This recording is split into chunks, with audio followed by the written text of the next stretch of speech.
Bismillahirrahmanirrahim. Assalamualaikum warahmatullahi wabarakatuh. Selamat pagi. Bagaimana kabarnya teman-teman? Alhamdulillah, baik ya teman-teman. Oke, sebelum kita memulai pembelajaran, alangkah baiknya kita berdoa. Berdoa dimulai. Berdoa dicukupkan ya teman-teman. Oke, teman-teman udah absen belum? Udah ya? Ibu udah kirimkan linknya lewat WhatsApp. Oke, ada yang tahu nggak materi apa yang akan kita bahas? Ya? Ya, benar. Materi yang akan kita bahas kali ini yaitu mengenai induksi elektromagnetik. Jika di sekitar kawat listrik ada medan magnet, nah berarti listrik bisa menghasilkan magnet. Apakah medan magnet bisa menghasilkan listrik? Ya, ada yang tahu? Jawabannya bisa. Induksi elektromagnetik adalah arus listrik yang ditimbulkan oleh perubahan medan magnet atau flux magnet. Jadi, induksi elektromagnetik itu berbeda ya dengan induksi magnet. Kalau pada induksi magnet, medan magnetnya yang ditimbulkan oleh arus listrik. Nah, kalau ini kebalikannya. Induksi elektromagnetik itu adalah arus listrik yang ditimbulkan oleh perubahan medan magnet. Pada materi ini kita akan mempelajari tentang flux magnet, hukum Faraday, hukum Lenz, dan contoh soalnya. Yang pertama itu ada flux magnet. Flux magnet merupakan banyaknya garis-garis medan magnet yang menembus luasan. Nah, kita lihat di sini ada magnet, kumparan, dan juga voltmeter. Jika kita dekatkan magnet dengan kumparan, maka akan ada garis-garis magnet yang menembus medan magnet. Nah, banyaknya garis-garis medan magnet yang menembus luasan ini disebut dengan istilah flux magnet. Nah, apabila garis-garis medan magnetnya itu membentuk sudut terhadap garis normal bidang, maka besarnya flux magnet itu dapat dirumuskan secara matematis, yaitu V sama dengan B dikali A cos theta, di mana V sama dengan flux magnet satuannya Weber atau Wb, B sama dengan medan magnet satuannya Tesla, A sama dengan luas permukaan satuannya m kuadrat, dan theta sama dengan sudut yang dibentuk medan magnet dengan garis normal bidang. Nah, jika tetanya itu tegak lurus bidang, maka persamaan fluksnya dapat dirumuskan V sama dengan B dikali A. Jadi, nilai cos tetanya sama dengan 1. Ingat, cos tetanya sama dengan 1. Jadi, B dikali A dikali 1 nilainya sama dengan B dikali A. Gitu teman-teman.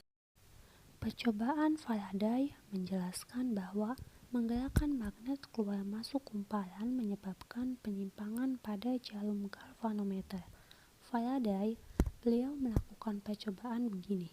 Di sini ada sebuah kumparan atau lilitan kemudian dihubungkan ke sebuah galvanometer, di mana galvanometer ini adalah suatu alat yang digunakan untuk mengukur adanya arus listrik. Nah, di mana percobaan ini dilakukan dengan menggerakkan magnet keluar masuk ke kumparan. Ketika magnet digerak-gerakkan keluar masuk kumparan, ternyata terjadi simpangan pada jarum galvanometer. Nah, artinya ketika jarum galvanometernya itu menyimpang, berarti di situ ada arus listrik yang mengalir melalui kumparan ini. Nah, kalau misalnya magnetnya cuma diam saja, maka jarumnya tidak akan terjadi simpangan atau tetap diam. Artinya, kalau magnetnya tidak digerakkan, berarti tidak ada arus listrik. Nah, arus listrik yang timbul akibat adanya magnet ini disebut dengan istilah arus induksi. Arus itu dapat mengalir kalau ada tegangan. Nah, tegangannya kita sebut dengan GGL induksi. yang mana menurut Faraday, besar GGL induksi yang timbul dalam suatu rangkaian sama dengan laju perubahan fluks magnet yang terjadi pada rangkaian tersebut, atau secara matematis dapat dirumuskan E atau epsilon sama dengan negatif N dikali delta fluks per delta T. Untuk waktu yang sangat singkat dapat dirumuskan epsilon sama dengan negatif N dikali dengan d flux per dt atau turunan flux terhadap waktu, di mana E atau epsilon sama dengan GGL induksi satuannya V atau volt, N sama dengan jumlah lilitan, delta flux sama dengan perubahan flux magnet, delta T selang waktu, d flux per dt merupakan turunan flux terhadap waktu. Dari percobaan tadi, kita dapat mengetahui faktor apa saja yang mempengaruhi GGL induksi. Jadi, besar kecilnya GGL induksi bergantung pada 3 faktor berikut.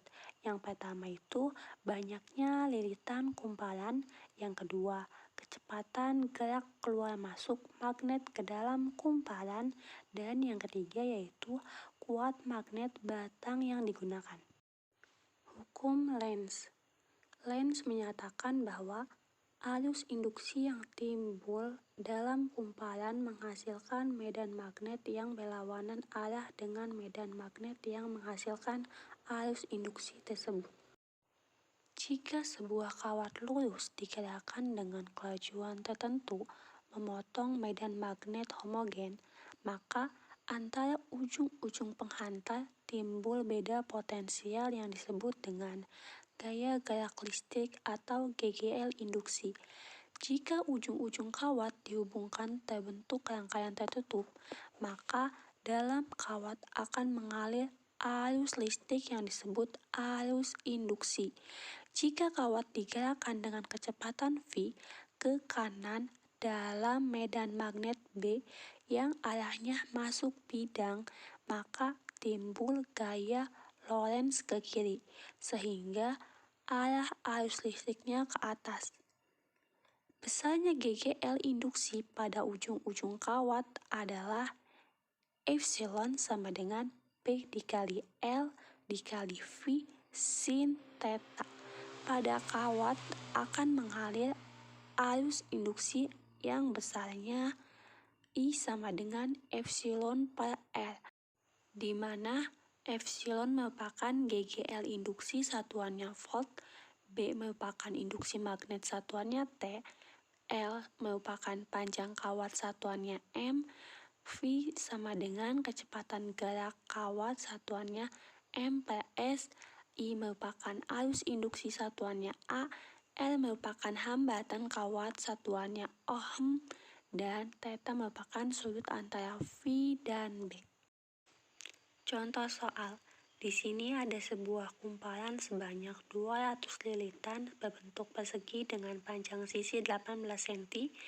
Medan magnet tegak lurus bidang lilitan. Jika medan magnet berubah dari 0 ke 0,5 T dalam waktu 0,8 sekon, berapakah GGL induksi yang dihasilkan selama selang waktu tersebut?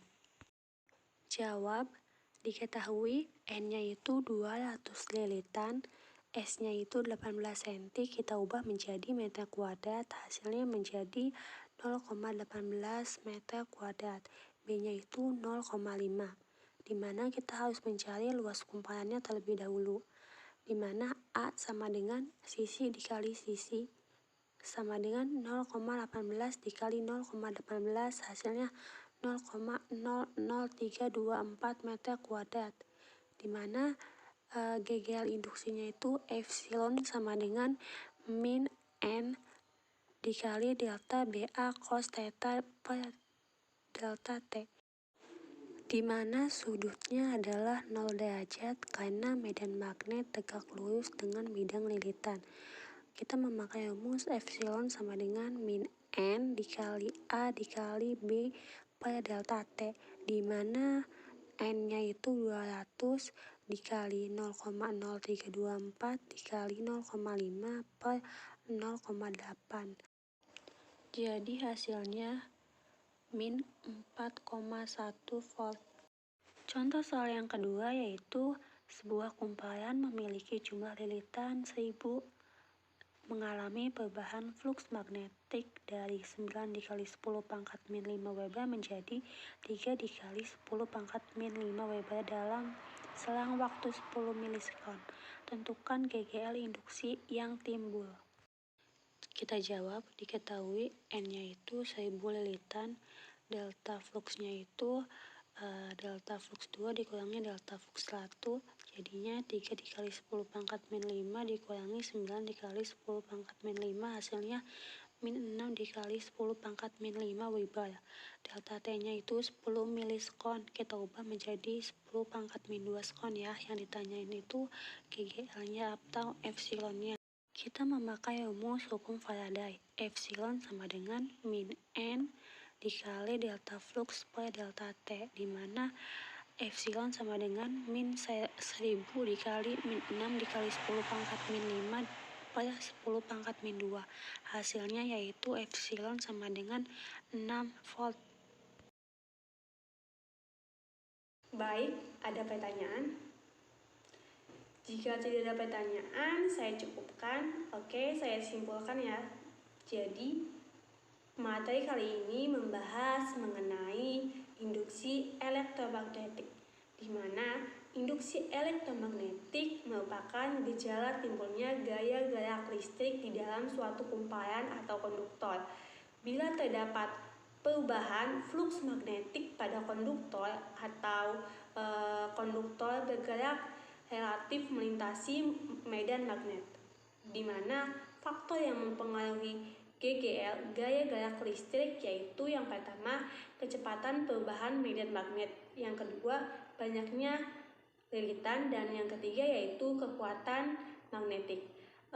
Oke, untuk pertemuan kali ini saya cukupkan, kurang lebihnya mohon maaf. Marilah kita sama-sama mengucap hamdalah alhamdulillahirabbil alamin. Wassalamualaikum warahmatullahi wabarakatuh.